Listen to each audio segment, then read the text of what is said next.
Saya tidak bicara tentang hukumnya. Hukumnya antum bahas dalam perbedaan pendapat, silakan ambil yang antum yakini. Tapi untuk dunia pendidikan musik itu sesuatu yang tidak mendukung sama sekali tentang pendidikan. Tidak membantu, apalagi kalau generasi kita generasi yang sedang serius dengan Qur'annya.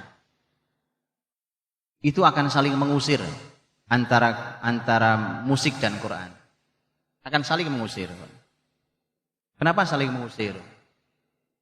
Makanya Imam Ibnu Qayyim rahimahullah taala dalam syair beliau yang panjang An-Nuniyah, di antaranya beliau mengatakan nazzih sama'aka min kulli hadhil alhani. Kata beliau, bersihkan pendengaranmu dari semua lagu-lagu itu. Kalimat Ibnu Qayyim rahimahullah taala. Untuk dunia pendidikan, beliau tidak bicara tentang masalah hukum. Secara pendidikan, makanya lihat ketika Imam Ahmad rahimahullah taala ditanya oleh anaknya Abdullah, menurut ayah musik itu seperti apa? Jawaban Imam Ahmad, ayah tidak suka nak. Tidak suka itu hukum atau bukan? Bukan. Hukum kok tidak suka? Paham? Tapi karena yang nanya anaknya, dan beliau sedang ingin mendidik anaknya, gitu. Jadi dia bukan hukum. Hukum lain cerita pembahasannya. Karenanya teman-teman, Quran dan musik akan saling mengusir. Gak akan masuk. Dan betapa lelahnya orang menghafal Quran yang senang musik, itu lelah banget. Menjaga Qurannya lelah, senang musiknya. Makanya mestinya begitu. Ya, para penghafal Quran harus menjaga dirinya dengan sebaik-baiknya. Dan kalau anak-anak di sekolahannya masih musik menjadi bagian yang dianggap seni, ya kan, seni musik namanya. Ya makanya Anda harus berpikir juga, karena anak ini kalau mau belajar Quran, hidup bersama Quran, kasihan Pak, dia sulit karena dia masih bergaul sama musik juga, bergaul juga sama Al-Quran juga, itu lelah dia. Ini dua hal yang berbenturan di dalam dirinya. Karena Quran sama musik itu sama-sama punya efek.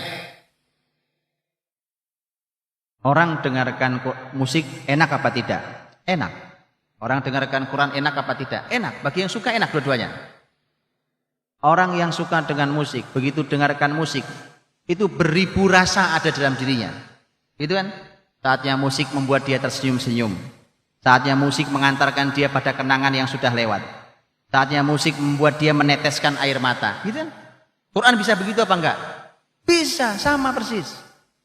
Makanya ini dua efeknya sama. Karenanya dia tidak pernah saling berteman, dia akan saling mengusir. Makanya Pak, Qurannya sendiri yang sudah mulai dihafal, mulai dibaca, dilatih, dihafal, dibaca.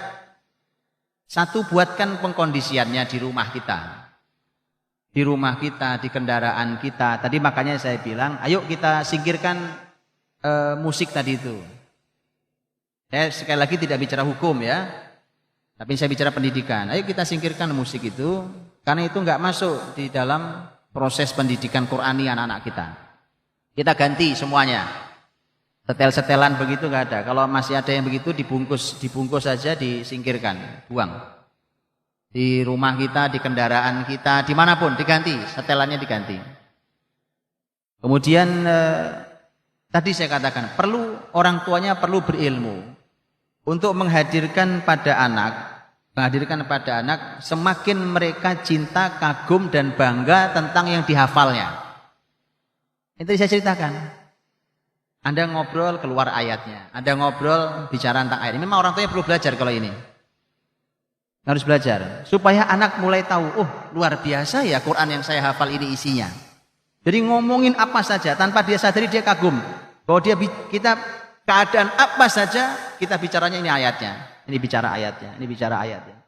Sekali waktu boleh juga loncat pada hal yang lebih tinggi sekali waktu untuk mereka tahu bahwa ke depan sampai seperti ini. Nah, contohnya, saya sering memberikan banyak contoh para ahli berbagai ilmu pengetahuan umum hari ini para profesor, para doktor muslim yang mereka akrab dengan Qur'annya, itu memiliki cara pandang yang sangat berbeda dengan ilmuwan yang semisal dengan dia yang tidak akrab dengan Qur'annya. Bahkan dia bisa menemukan ilmu-ilmu yang baru yang hari ini belum ditemukan oleh siapapun. Itu boleh juga sekali waktu dilemparkan supaya tadi. Nah, semua itu dibantu dengan tazkiyatun nafs, ibadah mereka.